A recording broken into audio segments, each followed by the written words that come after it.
दोस्तों पीएसएल के 8 सीजन गुजर चुके हैं। 9वां सीजन 17 फरवरी हफ्ते वाले दिन स्टार्ट होने जा रहा है। लेकिन जो पिछले 8 सीजन गुजरे हैं 2016 से लेके 2023 तक, उन 8 सीजन के अंदर हर टीम ने कितने कैप्टन चेंज किए हैं और उन कैप्टन में से कौन सा कैप्टन था जो सबसे ज्यादा सक्सेसफुल रहा है, जिसने सबसे ज्यादा कामयाबी हासिल की है। Let's start with the record. सबसे पहले नजर दोहराते हैं कोयटा ग्लैडिएटर। कोयटा ग्लैडिएटर ने सबसे कम यानी कि सिर्फ 2 चेंजेस किए हैं। उनके 2 कप्तान रहे पिछले 8 साल हिस्ट्री के अंदर, और सबसे ज्यादा टर्न्योर के लिए जो कैप्टन रहे वो हैं सरफराज अहमद कोयटा ग्लैडिएटर के। उनकी डिटेल्स भी मैं वीडियो के साथ एंड पे शेयर करूंगा कि उनकी विनिंग परसेंटेज के, उन्होंने कितने मैचेस में कप्तानी की है और कितने मैचेस में कामयाबी मिली है। दूसरे नंबर पे अगर मैं देखूं पेशावर ज़ल्मी, उन्होंने 8 एडिशन के अंदर 7 कप्तान चेंज किए हैं। और इस्लामाबाद यूनाइटेड की बात करें, 8 सीजन के अंदर उनकी तरफ से 8 कप्तान अनाउंस हुए हैं। अगर हम बात करें कराची किंग्स की, उनकी तरफ से 8 सीजन के अंदर जो है 7 कप्तान चेंज हुए हैं।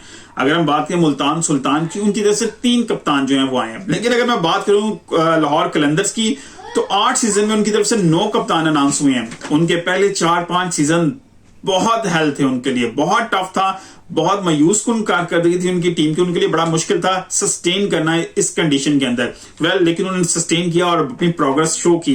इन टोटल अगर मैं देखूं इन तमाम टीमों की तरफ से, तो तकरीबन 36 कैप्टन जो हैं इन टीमों की तरफ से वो अनाउंस किए गए और उन्होंने कप्तानी की। लेकिन इस 36 कैप्टन में से कौन सी टीम है और कौन सा कप्तान है जो सबसे ज्यादा सक्सेसफुल रहा है? यंग कैप्टन है वो है शाहीन शाह अफरीदी। जी हाँ, पाकिस्तान टीम के भी T20 की कप्तान है।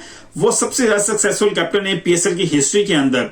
2 टाइटल उन्होंने जीते हैं back to back, Lahore Qalandars के लिए 2022 और 2023 का। और अभी भी जो डिफेंडिंग चैंपियन है जो वो पीएसएल की, वो है लाहौर कलंदर्स। देखते हैं 2023 में अपने टाइटल को वो दिफा कर पाते हैं उसका। क्या 2023 का टाइटल, 24 का टाइटल जीतने के बाद वो हैट्रिक कर सकते हैं टाइटल्स की? ये तो वक्त में बताएगा। लेकिन इनकी तरफ से सबसे ज्यादा जो विनिंग रेशियो है मिनिमम 20 मैचों के बाद, मतलब 20 मैचेस में किसी कप्तान ने कप्तानी की है और उसकी जो विनिंग रेशियो है सबसे ज्यादा वो शाहीन शाह अफरीदी की है। 2 टाइटल्स भी उन्होंने बैक टू बैक हासिल किए। पहले सीजन में कप्तान बने, टाइटल लिया, दूसरे सीजन के कप्तान टाइटल लिया, तीसरा सीजन देखें कैसा जाता है। लेकिन उन्होंने 25 जो है मैचेस के अंदर कप्तानी की है, 17 में कामयाबी हासिल की है, 7 में उनको जो है शिकस्त का सामना करना पड़ा। 1 मैच जो है नो रिजल्ट मिला और उनकी जो विनिंग रेशियो है वो 68% है।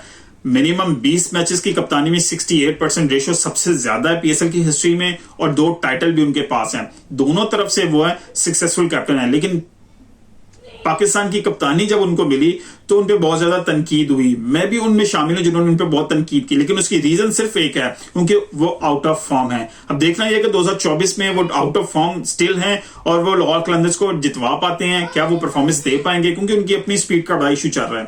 खैर ये अलग बात है, फिर किसी वीडियो में डिस्कस करेंगे। उनके बाद जो सेकंड नंबर पे मोस्ट सक्सेसफुल जो कैप्टन है वो है मुल्तान सुल्तान के मोहम्मद रिजवान। उन्होंने 36 मैचों में कप्तानी की है और 24 मैचेस जीते हैं, 12 में शिकस्त का सामना करना पड़ा है। और उनकी जो विनिंग रेशियो है वो है 66%, जो 66.66 जो है उनकी विनिंग रेशियो है। और अगर उसके बाद अगर मैं बात करूं लॉन्गेस्ट टाइम के लिए, सबसे ज्यादा लंबे टाइम के लिए पीएसएल की हिस्ट्री में कप्तान कौन रहे हैं, तो वो है कोयटा ग्लैडिएटर के सरफराज अहमद। उन्होंने 80 मैचों में कप्तानी की है, 38 मैचों में उनको कामयाबी हासिल हुई है, 41 मैचों में उनको शिकस्त का सामना करना पड़ा है। और उनकी जो विनिंग रेशियो है वो है 47.5, ये उनकी विनिंग रेशियो है। ओवरऑल अगर मैं सम अप करूं और इसके हवाले से पीएसएल के, तो टाइटल्स भी अगर हम देखें हर टीम ने कितने टाइटल हासिल किए हैं, तो सबसे मुल्तान सुल्तान 1 टाइटल, जो Quetta gladiator 1 title, Karachi Kings 1 title, Peshawar Zalmi 1 title, और इनके अलावा 2 टीमें जिन्होंने 2 दफा टाइटल हासिल किया, वो है एक है इस्लामाबाद यूनाइटेड और दूसरी है लाहौर कलंदर जो अभी भी चैंपियन है। और अगर मैं बात करूं कौन सा ऐसा प्लेयर है जो मोस्ट टीम के लिए कैप्टनसी कर चुके हैं, वो नाम है शोएब मलिक। शोएब मलिक जो है वो कराची किंग्स के कप्तान भी रह चुके हैं, मुल्तान सुल्तान के कप्तान भी रह चुके हैं, पेशावर ज़ल्मी के कप्तान भी रह चुके हैं। और अगर मैं बात करूं बाबर आजम की, वो भी 2 टीमों के कप्तान रह चुके हैं, कराची किंग्स और पेशावर ज़ल्मी की। और अगर मैं बात करूं मोहम्मद हफीज की, तो वो भी लाहौर कलंदर और पेशावर ज़ल्मी दोनों टीमों के कप्तान रह चुके हैं। ये 3 वो कप्तान है जो मल्टीपल टाइम डिफरेंट टीम से कप्तानी कर चुके हैं।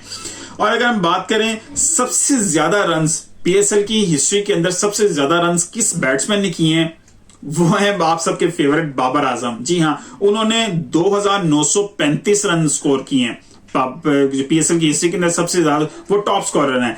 और अगर मैं बात करूं सबसे ज्यादा विकेट किसने हासिल किए, उनका ताल्लुक भी पेशावर ज़ल्मी से है, वहाब रियाज। जी हाँ, उन्होंने 113 विकेट हासिल की। पीएसएल की हिस्ट्री के अंदर टॉप विकेट टेकर जो है वो है वहाब रियाज। ओवरऑल अब देखना यह है कि 2024 का जो टाइटल है वो बहुत से लोगों के लिए मुश्किल भी हो सकता है और बहुत ज्यादा फायदेमंद भी हो सकता है। स्पेशली शहीनशाह अफरीदी के लिए एक चैलेंज है, क्योंकि वो पाकिस्तान टीम के कप्तान भी है और उन्हें लीड करना है पाकिस्तानी साइड को वर्ल्ड कप के अंदर। तो बड़ा इंपॉर्टेंट है कि वो पीएसएल के थ्रू कामयाबी हासिल करें। अगर ये टाइटल जीते तो उनका मोमेंटम वापस आए, उनका कॉन्फिडेंस बहाल हो जाए और वो दोबारा पाकिस्तान को अच्छे तरीके से रिप्रेजेंट कर सकें, न्यूजीलैंड के टूर की यादें मिटा के। बाबर आजम के लिए भी बहुत इंपॉर्टेंट है, बाबर आजम रन्स करेंगे तो पाकिस्तान टीम जीतेगी। बाबर आजम का फॉर्म में आना बहुत जरूरी है, अच्छी इनिंग्स खेलें, अच्छे स्ट्राइक रेट के साथ खेलें, ताकि जब वो वर्ल्ड कप के लिए तैयारियों में चलें तो वो उसको यूटिलाइज कर सकें, अपने इस एक्सपीरियंस को, इस कॉन्फिडेंस को। वीडियो पसंद आई तो लाइक कीजिएगा, शेयर कीजिएगा, दोस्तों को टैग कीजिएगा। मिलते हैं अगली किसी वीडियो के साथ। अपना बहुत ध्यान रखिएगा। अल्लाह हाफिज।